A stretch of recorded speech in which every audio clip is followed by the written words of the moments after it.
Kerala state librarians യൂണിയന്റെ ജില്ലാ സമ്മേളനം പാലക്കാട് NGO യൂണിയൻ ഹാളിൽ നടന്നു. കാലത്ത് പതാക ഉയർത്തലോടെയാണ് സമ്മേളനം തുടങ്ങിയത്. CITU ജില്ലാ സെക്രട്ടറി M. ഹംസ ഉദ്ഘാടനം ചെയ്തു. വ്യത്യസ്തമാണ് അറിവുകൾ ഒന്നാണെങ്കിലും അതുണ്ടാക്കുന്ന ചിന്ത രണ്ട് രീതിയിലാണ് ചിന്തിക്കുന്നത്. അച്ചടി മാധ്യമങ്ങളിൽ നിന്ന് ഉൽപ്പാദിപ്പിക്കുന്ന ചിന്താശേഷിയും ഡിജിറ്റൽ മാധ്യമങ്ങളിൽ നിന്ന് ഉൽപ്പാദിപ്പിക്കുന്ന ചിന്താശേഷിയും തമ്മിൽ വലിയ വ്യത്യാസമുണ്ട്.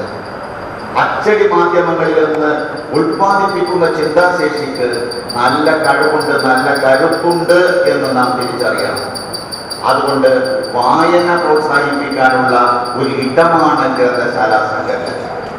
വായനകൾ പ്രോത്സാഹിപ്പിക്കുക എന്ന് പറയുമ്പോൾ ഒരു കുടുംബത്തിൽ നിന്ന് ഒരു കുട്ടിയെ നിങ്ങൾ വായനശാലകളിലേക്ക്, ഗ്രന്ഥശാലയിലേക്ക് കൊണ്ടുവന്നാൽ ആ കുട്ടി വായനയുടെ അടിമയായി മാറിയാൽ, വായന ഒരു ഹാബിറ്റായി മാറിയാൽ, വായന ഒരു കുടുംബത്തിൽ നിന്നൊരു കുട്ടി ആ കുട്ടി വായനയെ ഒരു ഹാബിറ്റാക്കി മാറ്റിയാൽ ആ കുടുംബം രക്ഷപ്പെട്ടു എന്ന് പ്രഖ്യാപിക്കാം.